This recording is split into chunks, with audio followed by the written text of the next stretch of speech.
is a lamp unto my feet, and a light unto my path.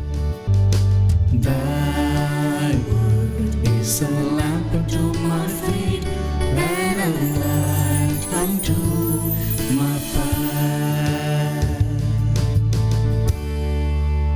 A reading from the letter to the Hebrews, chapter 10, verse 1 to 10. Brothers and sisters, since the law has only a shadow of the good things to come and not the very image of them, it can never make perfect those who come to worship by the same sacrifices that they offer continually each year. Otherwise, would not the sacrifices have ceased to be offered, since the worshippers, once cleansed, would no longer have had any consciousness of sins? But in those sacrifices, there is only a yearly remembrance of sins, for it is impossible that the blood of bulls and goats take away sins. For this reason, when he came into the world, he said, "Sacrifice and offering you did not desire, but a body you prepared for me. In burnt offerings and sin offerings you took no delight." Then I said, "As is written of me in the scroll, Behold, I come to do your will, O God." First he says, "Sacrifices and offerings, burnt offerings and sin offerings, you neither desired nor delighted in. These are offered according to the law." Then he says, "Behold, I come to do your will." He takes away the first to establish the second. By this will, we have been consecrated through the offering of the body of Jesus Christ once for all. The word of the Lord. A reading from the Holy Gospel of St. Mark, chapter 3, verses 31 to 35. The mother of Jesus and his brothers arrived at the house. Standing outside, they sent word to Jesus and called him. A crowd seated around him told him, "Your mother and your brothers and your sisters are outside asking for you." But he said to them in reply, "Who are my mother and my brothers?" And looking around at those seated in the circle, he said, "Here are my mother and my brothers. For whoever does the will of God is my brother and sister and mother." This is the gospel of the Lord. My dear brothers and sisters in Jesus Christ, Old Testament people, including religious leaders, were so legalistic. And they were so legalistic that they followed the Mosaic law and the Decalogue and all the derivatives of Decalogue to the letter. Dear friends in Jesus Christ, even though they followed Mosaic law and all the derivatives of Mosaic law to the letter, their hearts were far away from God. They did what was commanded by the law, since it is commanded by the law. They did not fulfill the obligations of the Mosaic law out of conviction.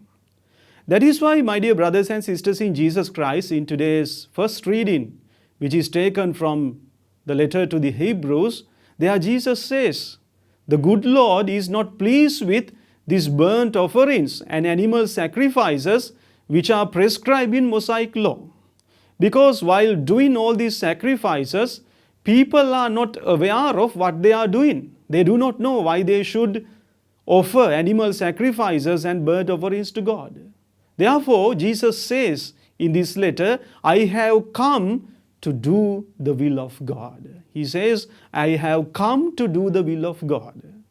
My dear brothers and sisters in Jesus Christ, how do we understand doing the will of God? Doing the will of God means surrendering my will to God's will.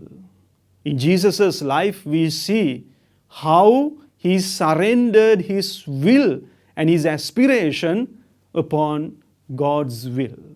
That is what he did at the moment of his baptism. The good Lord was so pleased with him because he surrendered his will to God's will. And what about Jesus' prayer at the Garden of Gethsemane? As a human being, Jesus wanted that this chalice of suffering would take away from him. But he added, Father, if it is your will, I am ready to go through this suffering. Therefore, he surrendered his will to God's hand. My dear brothers and sisters in Jesus Christ, this is what Jesus speaks in today's gospel as well. Jesus' mother and his cousin brothers and sisters, they were waiting to speak with him in outside. And when a certain person comes and reports Jesus saying, your mother, your brothers are waiting to see you, Jesus very clearly says, who is my brother? Who is my sister? And who is my mother? Whoever does the will of God is my mother, is my brother, and is my sister. Therefore, what is important is to do the will of God. My dear brothers and sisters in Jesus Christ, at times we also act just like those Jewish people, Old Testament people. We are all concerned and overburdened about the rituals and the externals. We organize processions during church feast, and we organize all the festivals, and we organize the feast of Holy Eucharist, Corpus Christi. Yes, they are good. Through them, we express our gratitude and our love towards God. But while paying attention to those externals, while fulfilling those ritual acts, we must pay attention to do the will of God as well. Because if we do not know why we are doing all these things, then all the actions become futile. Therefore, my dear brothers and sisters in Jesus Christ, let us always try to do the will of God in our lives. Amen.